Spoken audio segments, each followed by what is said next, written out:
Hai guys, selamat datang ke YouTube channel Mawi TV. Pagi ni sebenarnya aku on the way untuk ke Johor Bahru untuk mendapatkan vaksin untuk dos kedua di Dewan Jubli Intan Johor Bahru. Okay, jadi ini on the way dalam 1 jam juga perjalanannya daripada rumah aku ni ke JB. Jadi dalam perjalanan ni aku terfikir untuk buat video. Jadi benda ni sebenarnya aku dah buat lama, aku dah tulis lama dah senarai apa sebenarnya video yang aku nak buat. Tapi kadang-kadang rasa macam sesuai, kadang tak sesuai. Ada juga kadang-kadang tak sempat nak buat. Okay, jadi kali ni aku nak buat video berkaitan dengan sebelum ni aku pernah cerita kat korang. Kalau korang follow aku punya YouTube channel ni, aku memang akan tukar kereta setiap 5 tahun sekali. Okay, aku akan tukar kereta setiap 5 tahun sekali. Jadi apa sebab aku tukar kereta setiap 5 tahun? Okay, jadi kalau korang nak tahu kenapa aku buat macam tu, jadi jangan lupa tekan like dan subscribe. Kita jumpa sebentar lagi.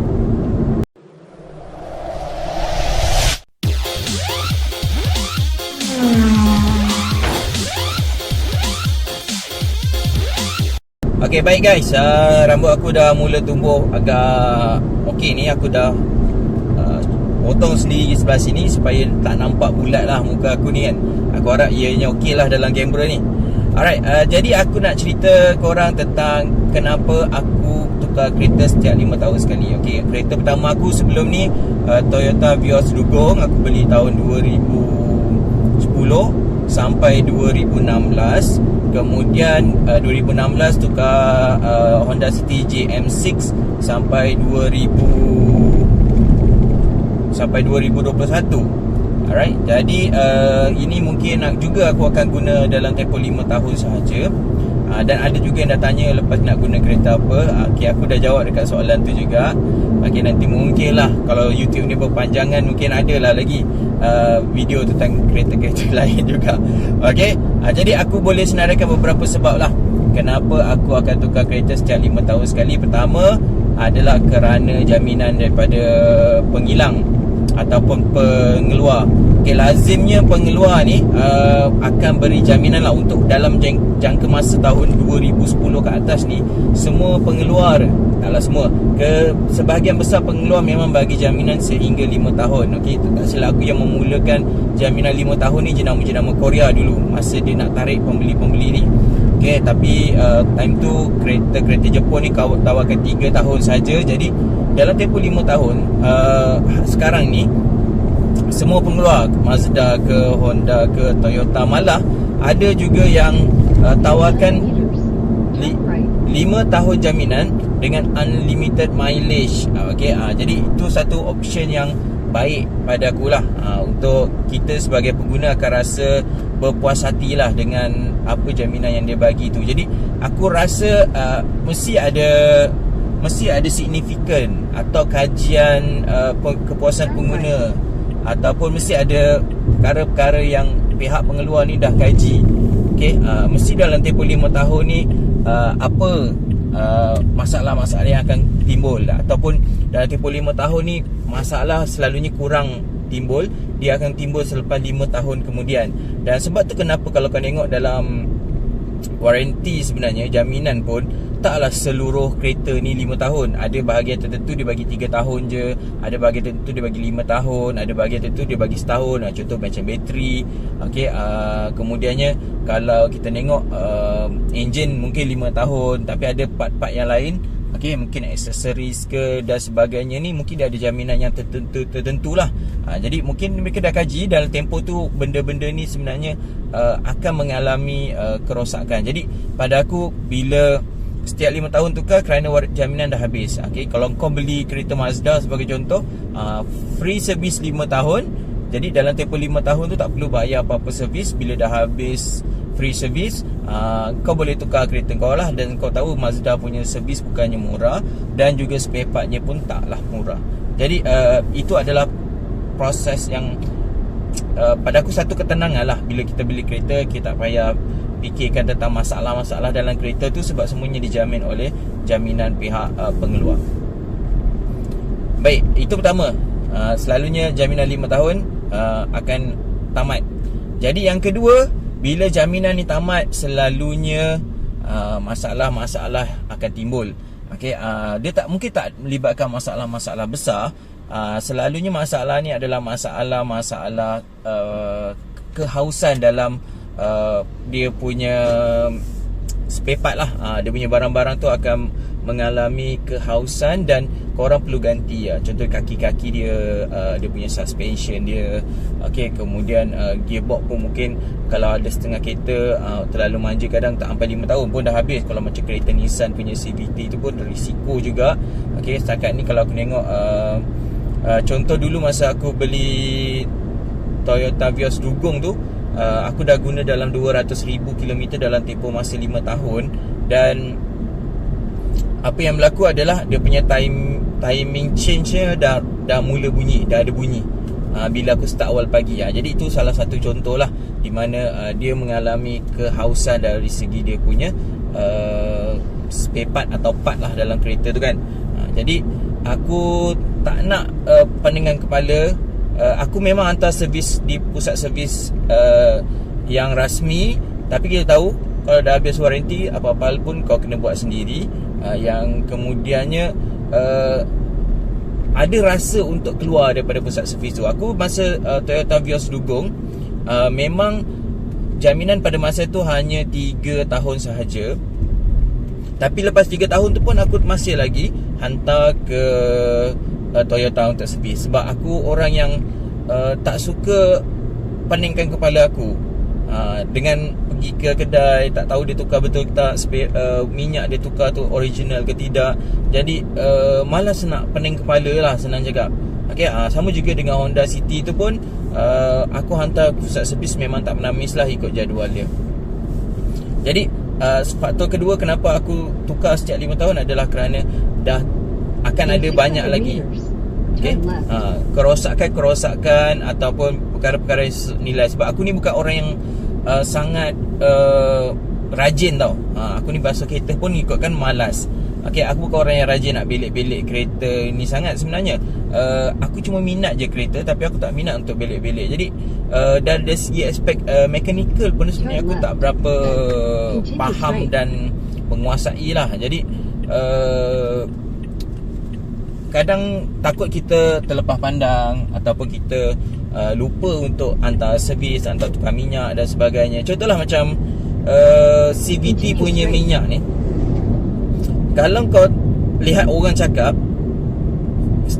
nak tukar minyak CVT ni setiap 20,000 sekali, sedangkan kalau kau tukar di pihak di Toyota, sekali tukar boleh guna 80,000. Jadi kau faham tak? Keadaan ni kadang-kadang macam menyebabkan kau pun serba salah. Betul? Mana yang satu yang betul ni? Kononnya nak jaga kereta lah, bla bla bla, jadi 20,000 sekali tukar CVT.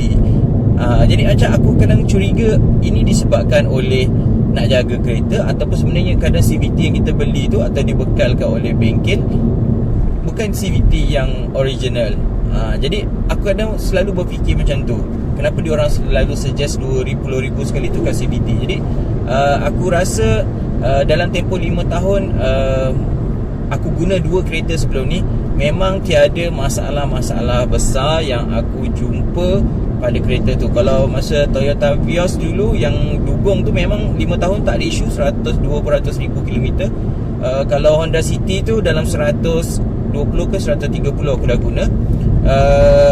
Masalah yang aku hadapi adalah dia punya kipas enjin ataupun kipas aircon je yang perlu ditukar. Tu pun aku tak hantar ke Toyota lah, aku hantar luar dalam 200,500 je. Sebab dia kadang mati, bila pusing dia mati. Kadang tiba-tiba aircon tak sejuk. Aku rasa tu pergi bengkel dan tak ada tukar. Jadi walaupun masa tu dalam jaminan lagi, tapi aku rasa macam alah, ni kalau pergi pusat servis ni pun nanti dia pusing-pusing juga ni, bukan datang-datang tu dapat tukar ni kan. Okay, jadi kebetulan time tu aku dah nak tolak kereta tu. Jadi aku fikir okay, settlekan je lah sendiri, malah nak pening-pening kepala.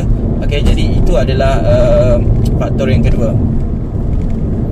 Faktor yang ketiga, selalunya selepas tempoh 5 tahun ni, kenapa aku pilih 5 tahun? Kalau kereta-kereta Jepun kereta Jepun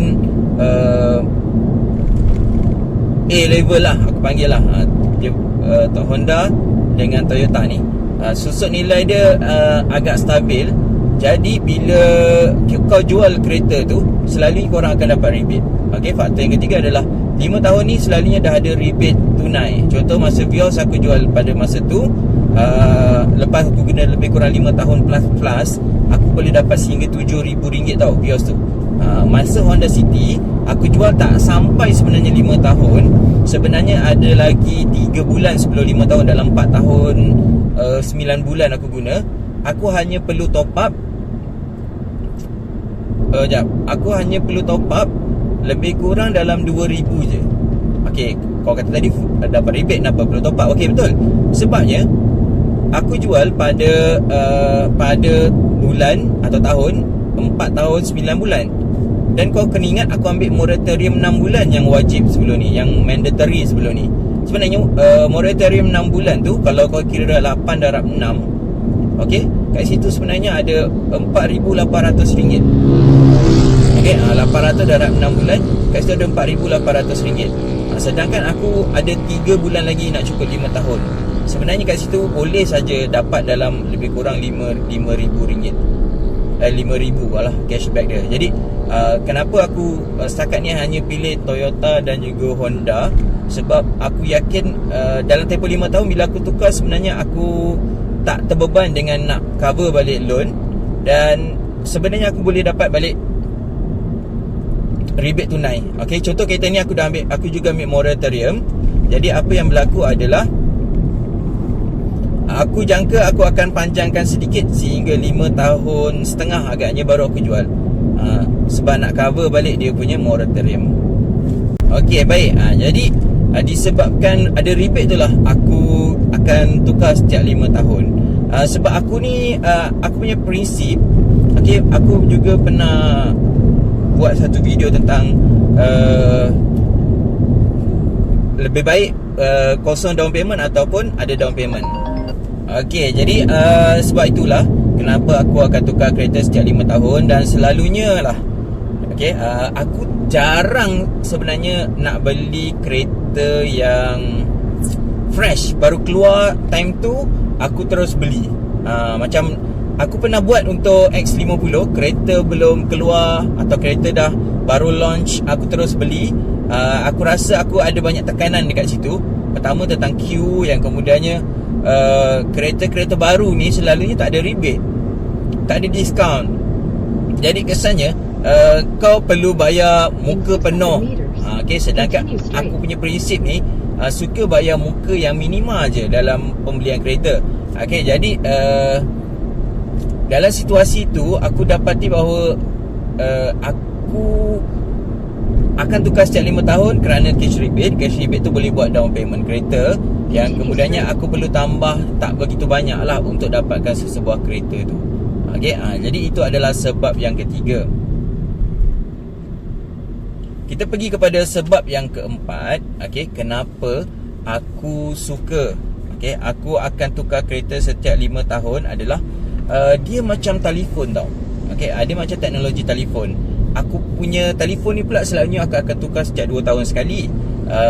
Tapi untuk telefon yang aku sedang ambil gambar ni, aku hanya guna dalam setahun je sebab aku dah gatal nak pakai iPhone. Okay, jadi aku buat macam tu kerana teknologi ni sebenarnya berjalan sangat pantas tau. Okay, untuk kereta ni pun aku rasa 5 tahun tu adalah satu tempoh yang agak sesuai untuk tukar kereta. Sebab teknologi tu memang kita tak boleh nak kejar, tapi aku rasa untuk setiap 5 tahun sekali, teknologi tu akan sentiasa berada pada satu level yang berbeza setiap 5 tahun. Okay, jadi sebab tu kenapa aku tukar kereta setiap 5 tahun.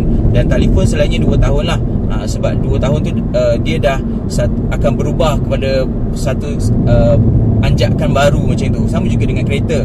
Kalau masa Vios dulu, hampir tiada apa-apa teknologi. Vios dugong pada masa tiada apa-apa teknologi. Nak dapat skrin monitor multimedia ni pun tak ada pada zaman tu. Lagilah spek-spek teknologi yang lain.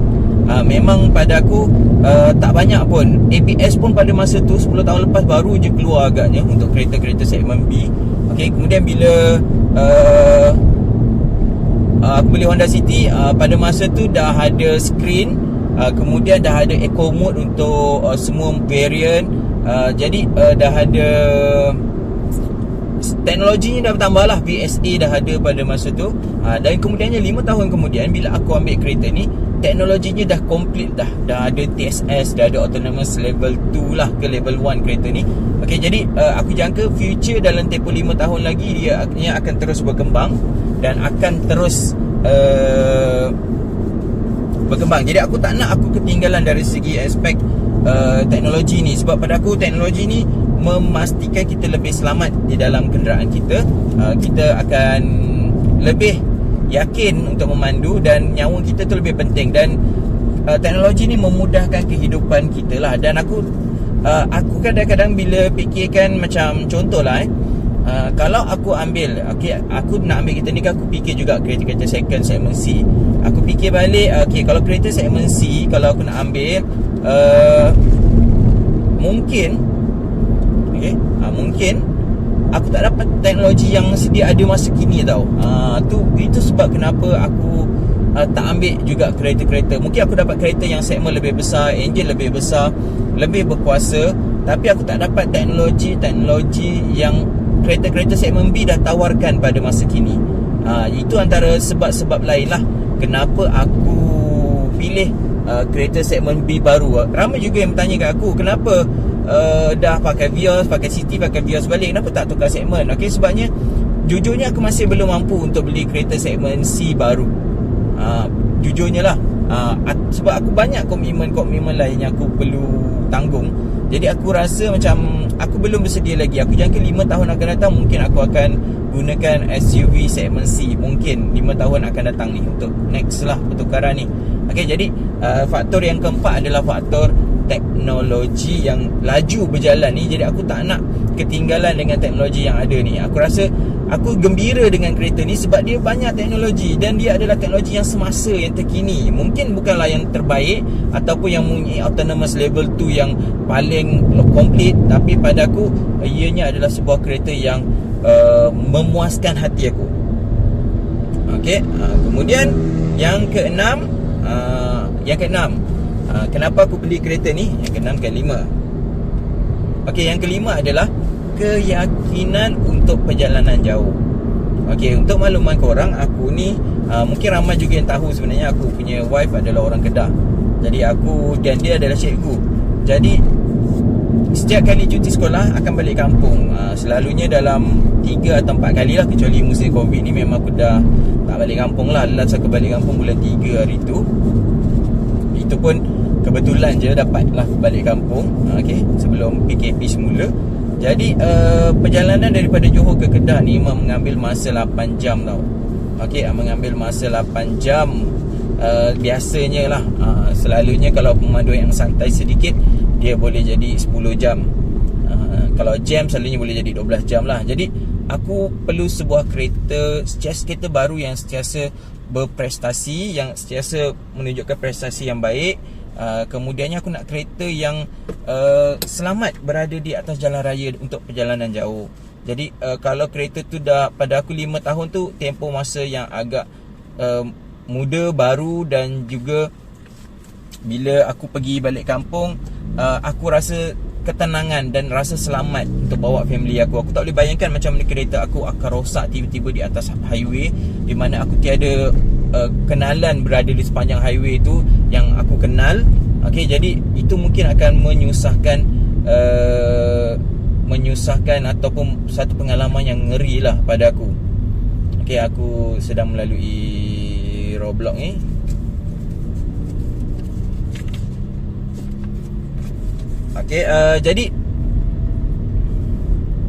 Jadi kenapa aku akan tukar kereta setiap 5 tahun sekali adalah kerana ketenangan untuk perjalanan jauh tu. Pada aku bila kereta kau rosak atas highway adalah satu pengalaman yang ngeri, di mana terutamanya untuk orang yang tak ada pengetahuan yang luas. Contoh bila kau rosak, ada orang towing datang. Charge kau, aku dah ada pengalaman dulu. Aku pernah cerita yang masa aku nak pergi Port Dickson dulu, menggunakan kereta bapa aku, Hyundai Matrix.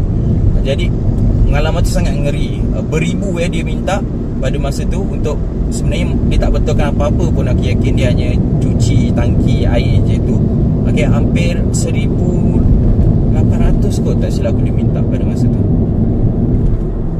Aku lupa lah sebab pengalaman tu agak ngeri. Jadi aku cuba memadamkan daripada ingatan aku. Aku yakin lah 1,000 lebih lah jumlah dia minta. Jadi aku tak nak pengalaman tu berlaku lagi dalam hidup aku, terutama bila aku bawa anak-anak kecil ni. Okey, jadi aku tak nak ambil risiko. Jadi kenapa aku akan tukar setiap 5 tahun sekali adalah kerana aku nak ketenangan untuk pemanduan yang jauh. Okey, seterusnya yang keenam, ni macam poin acah-acah lah. Tujuannya kenapa aku tukar kereta setiap 5 tahun sekali adalah untuk merangsang ekonomi dan dunia otomotif negara. Okey, nampak macam poyo lah jawapan ni. Ini jawapan dalam periksa lah, nak cakap soalan-soalan kebat ni kan. Okey, jadi kita tahu industri otomotif kat negara kita ni tak besar. Kita bukanlah pasaran yang luas untuk kereta-kereta ni. Jadi aku rasa dengan menukar kereta setiap 5 tahun, aku dapat merangsang penjualan sektor otomotif negara, dan kemudiannya aku boleh jual sebuah kereta terpakai yang masih baru tau. Yang masih baru, dan orang dapat tu akan rasa puas hati sebab kereta tu masih lagi dalam kondisi yang baik. Jadi mungkin dapat harga juga yang sesuai. Jadi aku merangsang otomotif punya industri, sama ada kereta baru, pengeluar-pengeluar kereta, dan juga merangsang juga kereta-kereta terpakai ni. Okey, dan merancakkan pasaran ekonomi, memacu ekonomi negara. Jadi itu antara jawapan-jawapan poyo lah kenapa tukar kereta setiap 5 tahun sekali. Okey, yang kena tu memang agak poyo lah dia punya point dia. Alright, jadi itu je yang aku boleh senaraikan setakat ni.